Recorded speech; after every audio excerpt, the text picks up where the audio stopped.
Defiance is a game/TV series tie-in with a deal between Treon Worlds and the Sci-Fi Channel. The game is set in a futuristic post-apocalyptic Earth. The player is an Arc-Hunter who has survived a starship crash. An Arc-Hunter is a specialist in survival, combat, and tracking. The player's aim is to salvage Arc Tech and use it in their goal of protecting the Earth from creatures created by a failed terraforming expedition on Earth.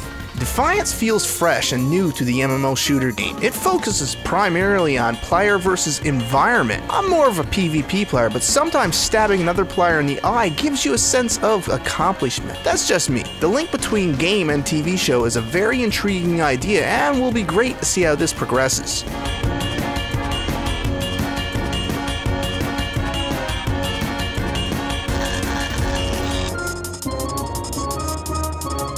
The overall gameplay of Defiance is polished and fun to play. It makes it easy for someone who is used to MMOs who doesn't normally play shooters feel like bread and bologna. It just feels right. This could be due to the simple and easy to follow tutorial in the game. However, there are certain shooter features which do feel like crap, to be honest. There is no proning or cover system, so if you're under fire, you'll just have to take the hits. I don't like the camera view. I've never been fond of the over-the-shoulder camera, as to me it makes aiming feel wrong. Perhaps it's the way the game implements it. UI also feels rather clunky, having clearly been built primarily with consoles in mind. The fact that Defiance is being released on PC, PlayStation 3, and on Xbox 360 will allow people of both MMO and shooter fan bases to all come together in a single game. Though, of course, these platforms will all be playing separate from one another, which is stupid. I don't know why they just don't have them all on one server. That'd be kind of cool. I would expect that the consoles will see more of a shooter fan base, and as such, more player versus player action. However, on the PC, I would expect players to play the more MMO part of the game. Defiance has two options available to aid with initializing PvP.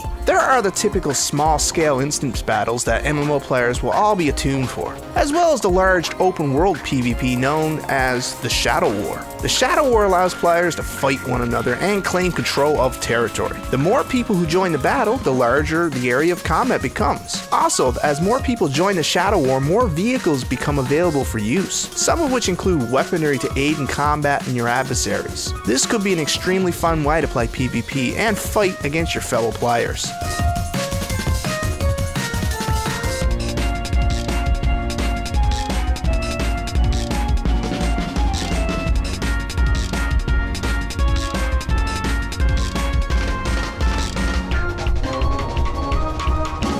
Graphically, the game is an MMO. You know what I mean. The trade-offs between keeping everything in sync are there. Textures look decent and effects and whatnot are decent. You'll get some pop-ins, but it's acceptable. It's a great game and should be given a chance by MMO players and first-person shooter players. It's kind of revolutionary to the genre. I mean, linking the game in a TV show and all the dynamic content available. It's also refreshing to see an MMO shooter which focuses on PvE rather than PvP. I look forward to seeing how this one goes, and whether both game and TV show will endure together. This is DTR. Communicate laters.